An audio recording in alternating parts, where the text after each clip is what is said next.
guys, welcome back to my channel. Today I'm just going to be doing one nail because I was really bored and I just wanted to have a little fun and show you guys my prepping, my application, shaping, and everything. And also sorry about my Cheeto fingers. I've been eating junk food because of this quarantine. I have nowhere to go and I've just been eating junk food. I'm really sorry, but they are clean though. My hands are clean, they're just stained. Moving forward, we are just taking off the cuticle off the nail plate because if there is cuticle on the nail plate, that will cause lifting, and this bit is perfect to get into those hard to get areas. And you always want to dust off the nails. And I'm taking my zebra sanding band, and you want to hold your file not like that because it will cause rings of fire. Instead, you want to put it flat on the nail and light pressure. Always put light pressure and don't put your file in one position. You have to keep moving it.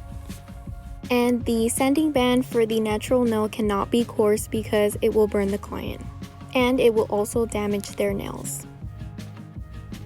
After you're done with that, you always want to dust off the nails. Now I'm taking my Mia Secret Tips in Royal Square, and these are my favorite. And I'm just measuring it. You want to make sure that it's the perfect size because if the tip is too small and you're forcing it onto the nail, it will pop off. And sometimes, I don't remember which finger it was on my hand, but there's one finger where one tip is too big and one tip is too small. So if that happens, make sure you grab the biggest tip, not the big tip, but like the next big tip, the one that's closest to the nail, and just file the sides and then you measure them to see if it's good and it will stay on there. Now my index finger is a little crooked, so that's why I'm gluing the nail down like that, because I don't want it to look crooked at all. So that's what I do. I put my hand out like that and the tip is straight. I did use the KDS glue for this. It's super amazing and you can find it on Amazon. So now I'm just cutting the tip. I use straight scissors for this, or you can use those big nail clipper, cutter, whatever, and I'm just cutting it to the desired length. And today we're going to be doing like a kind of tapered square. So I'm taking my curved scissors and I'm gently cutting it up really slowly. I'm just using the very end of the scissors and doing it very, very carefully. Now after that, it's shaping time. So this is how I hold my file. I don't hold it like this because you can cut your client like that. So I put it slightly upwards right against the nail tip and I just file. If you want a really crisp, nice and straight line, you have to hold your file really straight. Don't curve it. Also, if you want a more narrow coffin, you want to hold your file at a 45-degree angle, keeping it straight. And I do file this part up and down. You can always do side to side, but this is just a way to make your nails sharper. This is just a preference. You don't always have to do it sharp. You can do it kind of like in a rounded kind of look, but this is just a preference, and I know some girls really like this sharp look.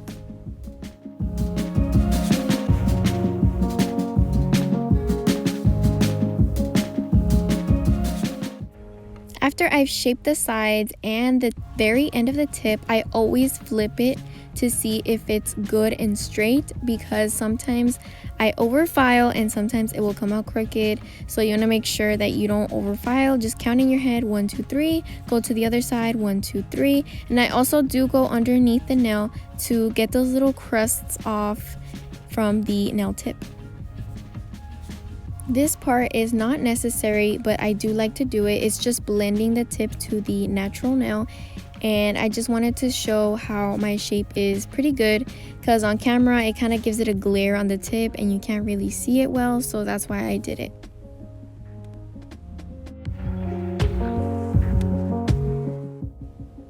After that, I dust off the nails, and I just want to show you guys, I love this product right here. It is a life changer. Y'all should get it. It's my favorite primer. It says protein bond, but I use it as primer. And I'm taking my Youngnails Cover Pink, and I'm taking Nail Heaven Supply Store Side Chick, and I am in love.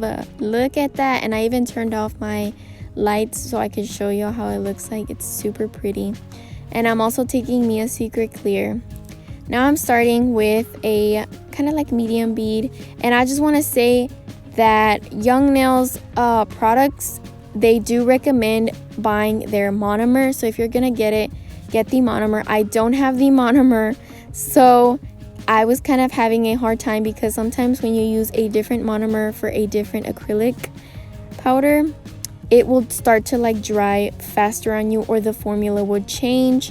So you want to make sure sometimes if the product says, hey, you need this monomer for this product, it's recommended, you should do that. And I'm so dumb, I don't know why I didn't buy my monomer. I need to finish my gallon.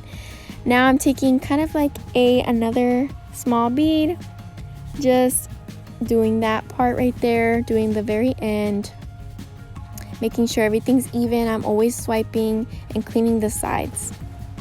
If you guys have a hard time picking up your bead, I do have a video on liquid to powder ratio. You should watch it and learn and practice. Now I'm taking another bead, and this is not my cuticle bead. This is just, I'm just getting closer and closer because since this product right here dries really fast on me because of the monomer, I didn't want to put it straight into the cuticle area, and then I'm gonna have a really hard time just dragging it down. So I'm just doing slowly, little by little, and now I think this is my cuticle bead. And I actually gave you guys a close-up, so you want to put it as really close as you can and start pushing up. Your brush is meant to do that, unless you have those other like really pointed brushes. I've never used those before, but if you have a brush like mine, it is perfect to get into the cuticle area. And that's all I do. I pat and swipe down, making sure I move the finger around so that I can get all those sides right there. And I also grabbed a small bead because I did miss a little bit on the side right there. So you always want to check your nails. Just apply more if you need to. Don't overdo it though. Sometimes I overdo it, but it's all part of learning. That's how you learn. You have to learn from your mistakes.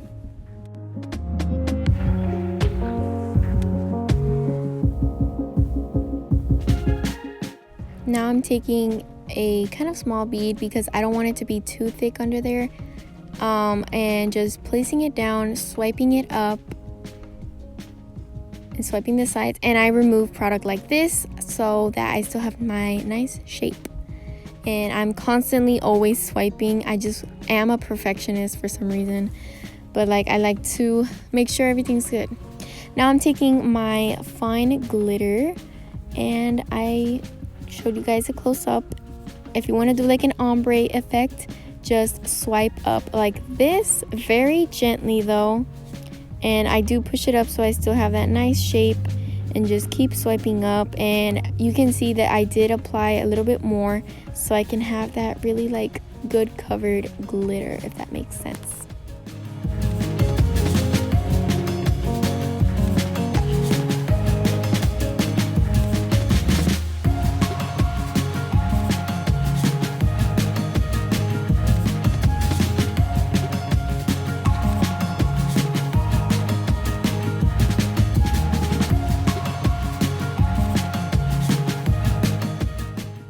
After that, I am encapsulating with the clear. This is just to make sure that the glitter is protected, so when I go into file, it doesn't remove the glitter. That's why you want to have the bottom part a little bit thin, because when you're encapsulating, it does tend to go a little bit thick, but that's why your file is your best friend and it's going to thin it out for you. So I am making sure that I don't pat it, because I've noticed that when I pat the product, it creates little bubbles. So I kind of just move the acrylic down. And if you are having problems with your clear being foggy, make sure that you don't have any acrylic residue on your monomer, because if you have residue on there, it can cause like, I guess, fogginess and bubbles and stuff like that. So you want to make sure there's no residue in your monomer.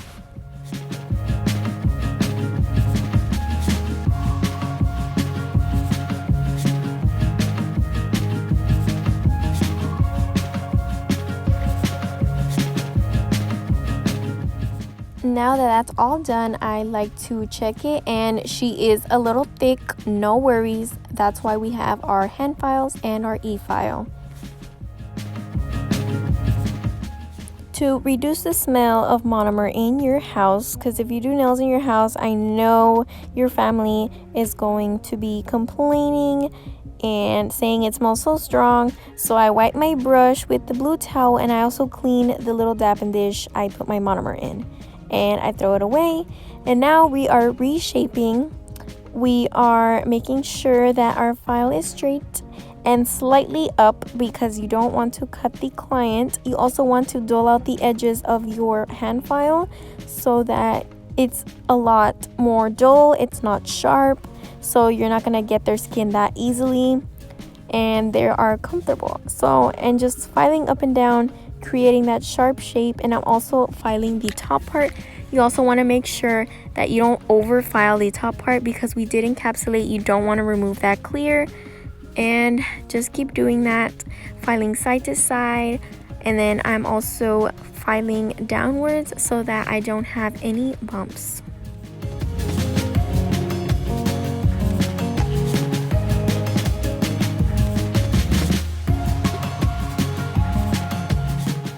Now I'm taking my favorite bit. It is the tapered barrel bit, and I'm going to show you the difference between a regular barrel bit and the tapered one.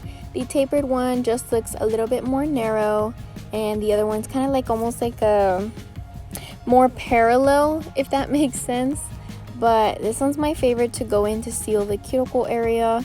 It just gets in there really, really good. If you can't seal the cuticle area with this bit, or like if you're too scared to go in with this bit, I do recommend those really those carbide cuticle bits. Those are great to get in, and they're perfect for beginners as well. I did buy this barrel bit, or tapered barrel bit, in my local nail supply store, but I have seen that Amazon has them as well. And this is a little close-up on how to seal the cuticle area. This just is pretty necessary when you're doing an acrylic set, because you don't want it to start lifting right away. It's going to make your nails last longer, and I've definitely noticed a difference whenever I started doing this. I was a beginner at the time, so I did not know anything about sealing the cuticle area, but now I know.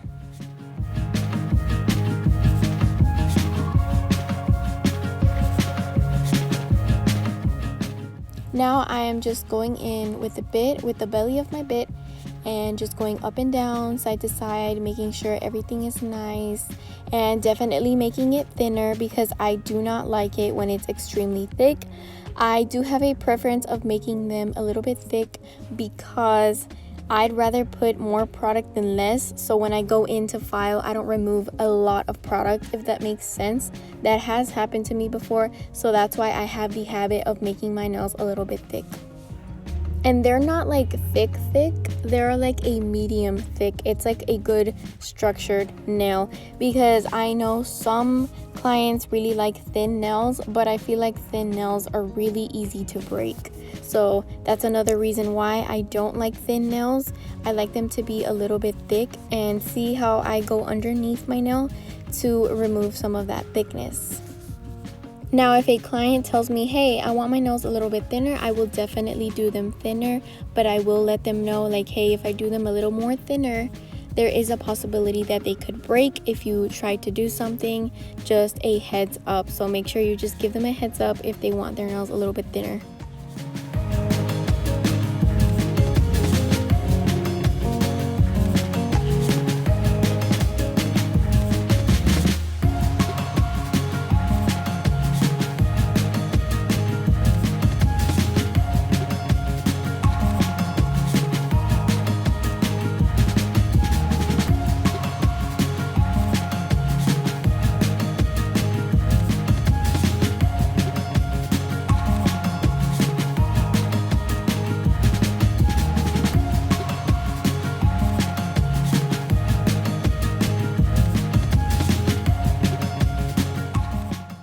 Sometimes to make my nails a little bit more sharper, I will go in with my bit on the tip right there, and kind of do it very gently because you don't want to create vibrations. It's kind of uncomfortable, so be very gentle around that area, and that's how I make them a little sharper. Now I'm going in with my buffer, just smoothing it all down so it's all nice and smooth. After that, I will take my little brush and dust off the nails, and this is what it would look like. I did wash my hands, and I'm taking a microfiber towel. This just means there's no lint in it, so you don't get lint in your top coat. And I'm taking Nail Supply Glamour's Diamond Gel Top Coat, and whoa, look at that slow-mo action right there. And I freaking love this glitter so much.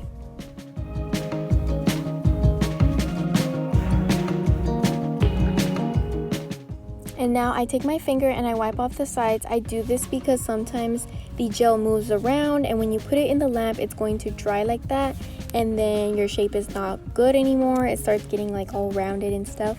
Now I'm taking my favorite cuticle oil. It's from Blossom, I believe, and I know Amazon has these, and probably your local nail supply store. And I always rub it around my fingers so I don't get it in the top coat, and this is the final look. It's so pretty. I freaking love this glitter. It is from Nail Heaven Supply Store. Go check them out. They have a website. Anyways, thank you guys so much for watching, and I'll see you in the next one. Bye!